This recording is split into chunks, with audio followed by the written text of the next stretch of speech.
Olá, caçadores de contos e lendas! A história de hoje se passa em Berlim, uma cidade onde as cicatrizes do passado se entrelaçam com a modernidade de forma fascinante. Eu costumo chamar essa história de O Elevador dos Pesadelos. Lá por volta dos anos 90, na área central da cidade, erguia-se um imponente arranha-céu de vidro e aço, que simbolizava a reconstrução e um futuro econômico brilhante da Alemanha.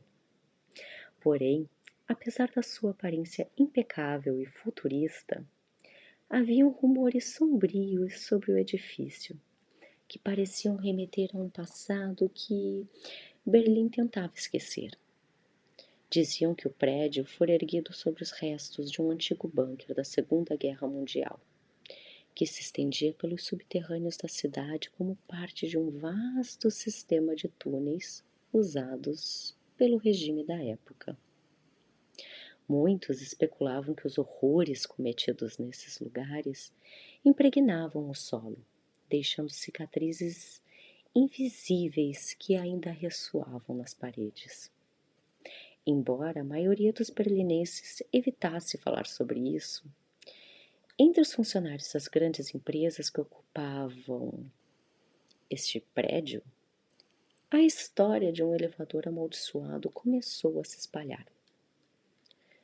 O boato dizia que ocasionalmente o elevador parava em um andar inexistente, o enigmático andar 13.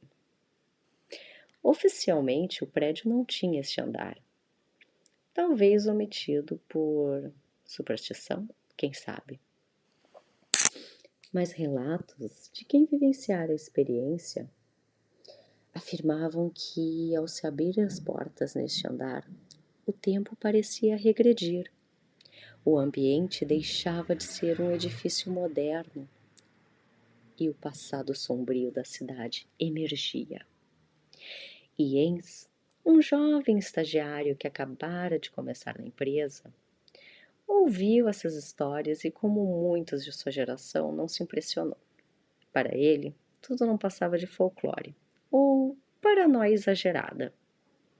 Berlim era uma cidade cheia de história, e ele entendia que o trauma da guerra ainda pairava no imaginário coletivo. Mas fantasmas, elevadores amaldiçoados, isso era demais até para ele. Foi numa sexta-feira à noite, quando o prédio estava praticamente vazio, que Jens decidiu testar a sua coragem. Ele havia ficado até mais tarde, terminando alguns relatórios, e quando finalmente desligou o computador, sentiu uma estranha inquietação. A recepção estava deserta e o eco dos seus passos no corredor amplificava o silêncio. Ele apertou o botão do elevador e entrou assim que as portas se abriram. O ar na cabine era frio, embora fosse verão do lado de fora. Uma sensação estranha o percorreu, mas ele ignorou. Como um desafio a si mesmo, Jens apertou todos os botões do painel, forçando o elevador a parar em cada andar. Ele esperava provar que o andar 13 não existia, que era apenas uma superstição.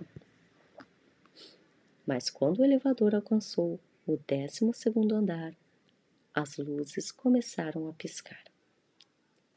O número 13 surgiu no painel, em um tom vermelho sangue, que parecia pulsar como se tivesse vida própria. As portas se abriram lentamente, revelando um corredor que não tinha nada a ver com um prédio moderno. Em vez de paredes de vidro e aço, ele se deparou com um ambiente claustrofóbico que parecia tirado diretamente da Berlim de 1945. As paredes eram de concreto cinza, rachado e manchado de umidade, e o chão era de pedra, sujo de poeira. A iluminação era muito fraca, vinda de lâmpadas antigas penduradas no teto, que oscilavam levemente, como se fossem afetadas por uma brisa invisível. O mais perturbador ainda era o fato de que o corredor parecia ter sido congelado no tempo. Jens reconheceu instantaneamente os símbolos e os posters propagandísticos do Terceiro Reich nas paredes, desbotados e rasgados, mas inconfundíveis. Havia grafites escritos em alemão antigo, provavelmente feitos por soldados aliados ou até mesmo prisioneiros. E ao longo das portas, placas metálicas gravadas com números de série, comuns em abrigos de guerra. Jens hesitou, mas como se hipnotizado deu um passo à frente. Ao cruzar a soleira, as portas do elevador se fecharam com um estrondo metálico e o painel apagou-se. Ele tentou voltar, mas onde antes havia um elevador, agora só restava uma parede de concreto, suja e rachada, como se fosse, na verdade, a parte de uma estrutura subterrânea de guerra. O ar estava muito pesado, com um cheiro nauseante de mofo, misturado com algo mais. Um leve toque de pólvora e ferro, o cheiro da guerra. O chão de pedra estava coberto por uma fina camada de poeira, como se ninguém tivesse pisado ali por décadas. Enquanto caminhava pelo corredor, sons ecoavam ao longe. O som metálico de botas marchando, gritos abafados e, ao fundo, uma melodia distante e perturbadora, como a de uma caixinha de música tocando uma canção infantil. Conforme Jens avançava, começou a notar detalhes ainda mais aterrorizantes. Algumas das portas de aço que estavam entreabertas e, ao espiar por uma delas, viu o interior de um pequeno quarto. Era uma cela, sem dúvida, com uma cama de metal enferrujada, mantas finas e rasgadas, e um lavatório de porcelana rachada. Nas paredes haviam marcas profundas, como se alguém tivesse arranhado o concreto com unhas até sangrar.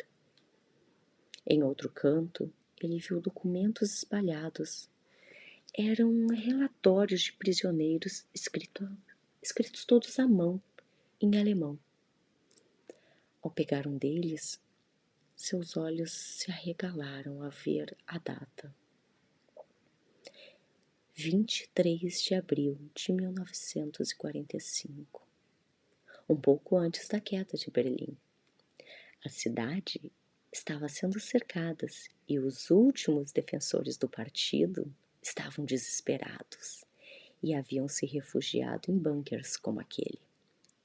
Jens soltou o papel que caiu no chão espalhando uma poeira acumulada. De repente, houve um sussurro. No início, pensou que era sua mente pregando peças, mas o som ficou mais claro. Ajude-me, dizia a voz, fraca e angustiada. Jens girou em todas as direções, tentando localizar a origem da voz. Ele viu uma sombra se mover no final do corredor, uma silhueta humana que desapareceu antes que ele pudesse discernir qualquer detalhe. Desesperado, começou a correr pelo corredor, tentando achar uma saída, mas as portas ao seu redor pareciam fechadas, trancadas no passado. Ele ouviu o som de algo metálico sendo arrastado atrás de si, e quando olhou por sobre o ombro, viu formas humanas vagando pela névoa que agora começava a encher o corredor. Eram figuras translúcidas, espectros de soldados prisioneiros e civis, que haviam sucumbido à guerra. Seus rostos eram distorcidos pelo sofrimento, seus olhos vazios, como se tivessem visto horrores indescritíveis. Jens gritou por socorro, mas sua voz parecia ser engolida pelas paredes. Ele finalmente chegou a uma grande porta de aço, que parecia ser a entrada de um bunker. Com toda a sua força, tentou abri-la, mas ela não se movia. Então, de repente, uma mão invisível tocou seu ombro e uma sensação gelada percorreu seu corpo. Ao se virar, deparou-se com o rosto pálido de um soldado alemão, com seu uniforme desbotado e rasgado. Os olhos do espectro estavam vazios, mas a sua boca se abriu em um grito silencioso que ecoou na mente de Jens, fazendo cair de joelhos. A última coisa que ele viu, antes de tudo escurecer, foi o número 13, gravado na porta do bunker, em tinta vermelha desbotada. Na segunda-feira seguinte, o escritório estava novamente cheio de vida e o elevador funcionava normalmente. Os colegas de Jens notaram a sua ausência, mas presumiram que ele tivesse desistido do estágio sem aviso. Contudo, com o passar dos dias, mais e mais pessoas começaram a relatar experiências estranhas ao usar o elevador. Aqueles que pegavam sozinhos o elevador, especialmente à noite, sentiam que o ar ficava gélido de repente. Alguns juravam ouvir uma melodia distante, enquanto outros viam uma sombra no reflexo dos espelhos. E em alguns momentos, uma voz bem baixa e angustiada podia ser ouvida sussurrando em alemão: Hilf mir, hilf mir. Ajude-me, ajude-me. Jens havia desaparecido. Mas a lenda do elevador amaldiçoado continuava. E agora, com ecos das sombras dos passados sombrio de Berlim. Bom, foi essa a história. E até hoje algumas pessoas comentam e outras simplesmente preferem esquecer. E é isso. Se vocês conhecem alguma história parecida, por favor, comentem aqui no canal.